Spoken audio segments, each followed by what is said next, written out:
So for us, it's really important not just to design for when everything goes right. It's really important for us to design specifically when things go wrong, because we need to understand exactly all the scenarios where something can go wrong so that we can understand how to actually recover from that experience and make sure that our customers have a better recovery from that particular scenario. This is the real stress test, right? For a brand. You may think about all the experiences that will delight your customers, that will surprise them. Yeah. But suddenly, when the disruptions occur, all that good work can fall flat. But utilizing design as a tool to be able to understand, what do I want my customers to experience when there is a disruption? If I have to remember one thing from this conversation, is that service recovery is one of the most powerful tools for brands to create long-lasting loyalty.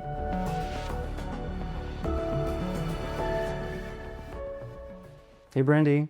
Hey, Jerome. Great to see you. Great to see you too. Nice to have you here. Thank you for having me. I am so excited to discuss with you one of the topics that we chat a lot about for the past 2 years. Yeah. The opposite of the blue sky, designing the rainy days. We often talk about designing beautiful journeys, seamless experiences, everything flowing nicely. But that's not real life, isn't it? Especially in your industry. Yes. The biggest airline in the world, potentially. How do we deal with everything that can go wrong when we know that, it will ultimately go wrong one day or another? Yeah, I think you're spot on. It ultimately at some point will go wrong. In aviation, it is one of the most complex industries. If you think about the number of flights that we fly on a daily basis, the number of customers that we take from point A to their destination on a daily basis, the bags, the food, the cleanliness of the aircraft, there is just a lot to think about when it comes to how we're delivering the right experience. So for us, it's really important not just to design for when everything goes right.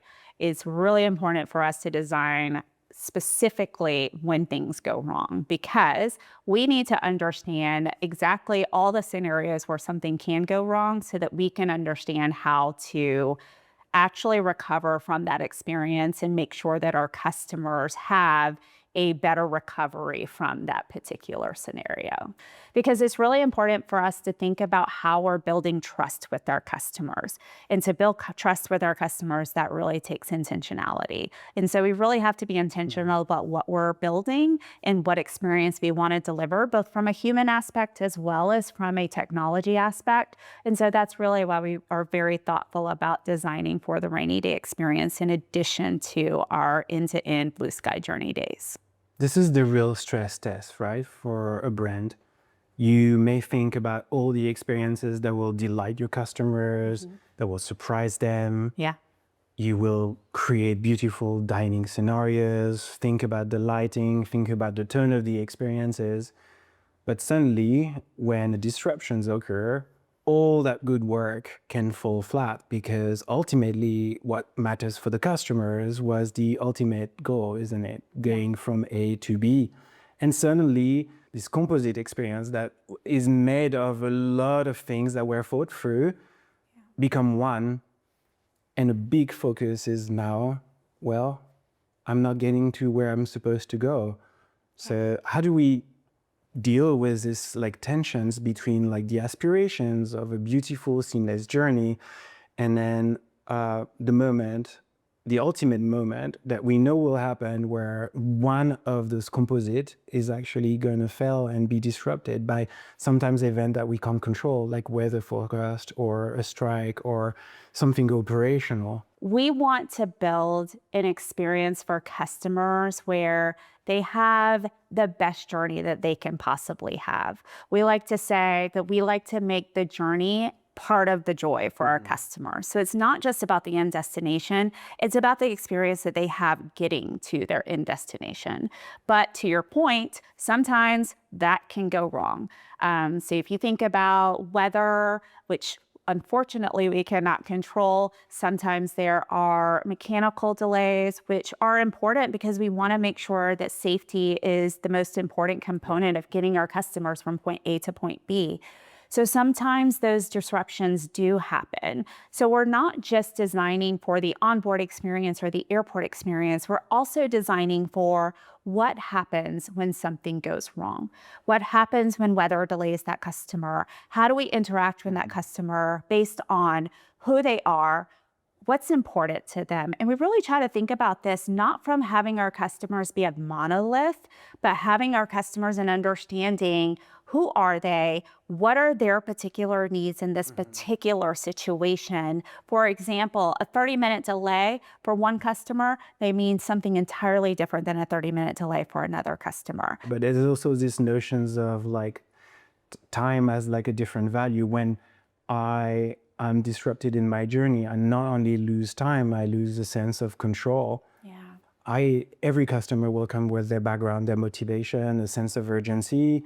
And when they do lose this agency into their travel, they go from being very independent traveler to suddenly become dependent on the brand, dependent on the informations they're given, dependent on like the transparency that we choose to give them.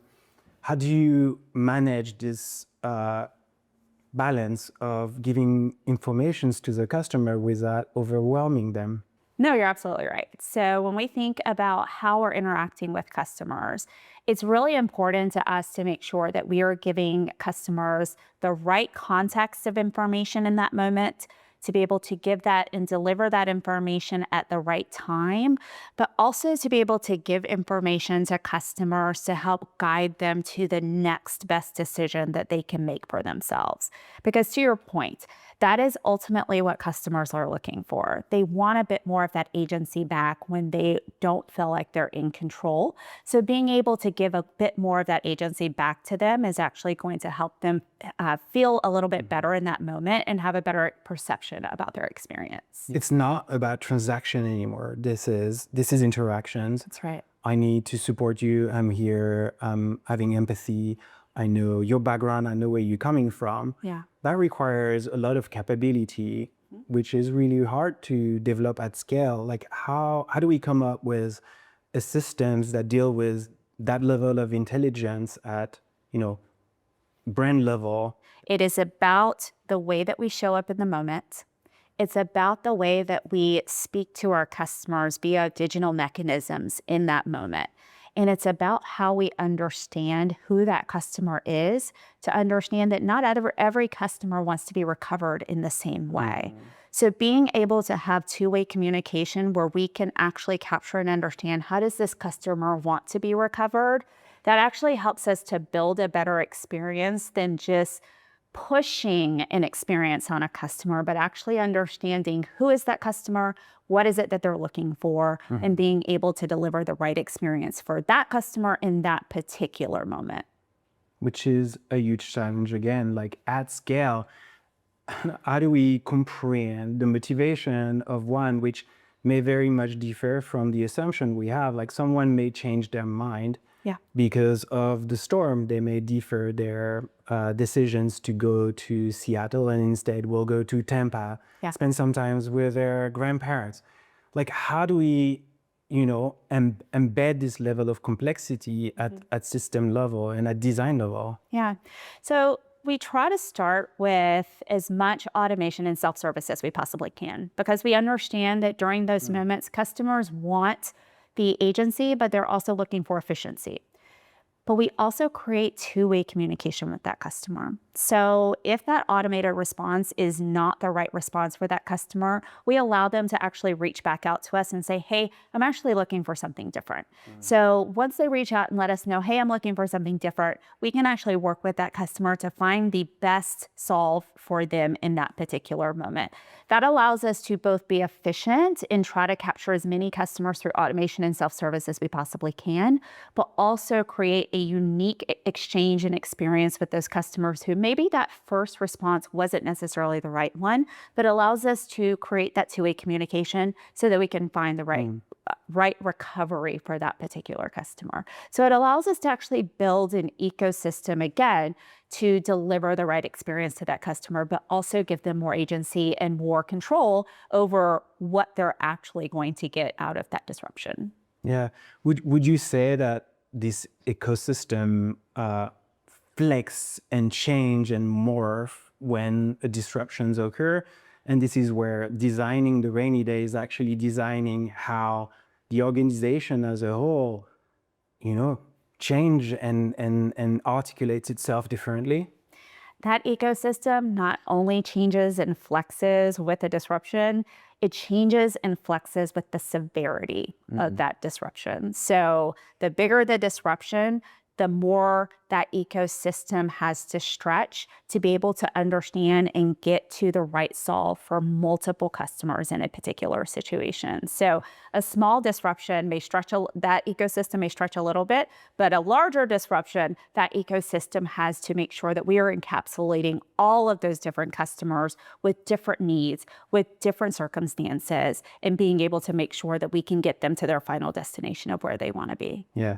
I mean, what you said there is the reason why I found service recovery absolutely fascinating. Yeah. On one hand, there is like all those level of organicity and flexibility and urgency that like changes how an organization such as Delta morph and scale, bringing complexity to its higher level. And in the way we need to like simplify the information for the customers to the bare minimal so that they get confident and not overwhelmed with the level of complexity that's created all around them. Yeah. So there's this interesting duality.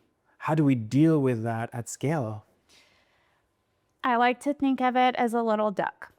If you think about a duck that is swimming on the water, you see, it looks smooth. It looks like there's not a lot going on. That's what we want our customers to be able to build trust. But underneath that water, we are moving and we are shaking and we are making things go. Yeah. So that is essentially the complexity of the aviation industry. And we have to make sure that we are building the right systems under the water, but at the same time being able to create an experience even in a disruption, create the right experience so that customers look at us and say, I know I'm okay because they are gliding across that water and everything's going to be fine.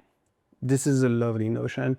I think it really, really synthesized the role of design in that sense, like where design is the bridge between the complexity of operation and then the desire for a simple, more human interaction in moment of heightened stress. Yeah, that's absolutely right. Because without design, we can't make that translation, right? It becomes a chaotic experience, but utilizing design as a tool to be able to understand what do I want my customers to experience when there is a disruption. This is not just about designing the perfect experience. It's about really being intentional about designing when things do go wrong and how we as a brand want to show up for our customers when things go wrong. So if I think about some of what we've talked about today, and I think about those touch points that we're really trying to design for, couple of big things come to mind. The first is how we actually communicate with customers during a disruption. It is one of the key and crucial points that customers are looking for from us during a disruption. Being able to give the right context at the right time to help customers feel like they have a bit more of that agency during that time is going to be really important. But not only that, it's really about thinking about what is that whole end-to-end experience for that customer, because a customer can have 100 touch points with us in their journey. If they have one particular moment that's severe and goes wrong, it can color everything that they see about their entire journey with us.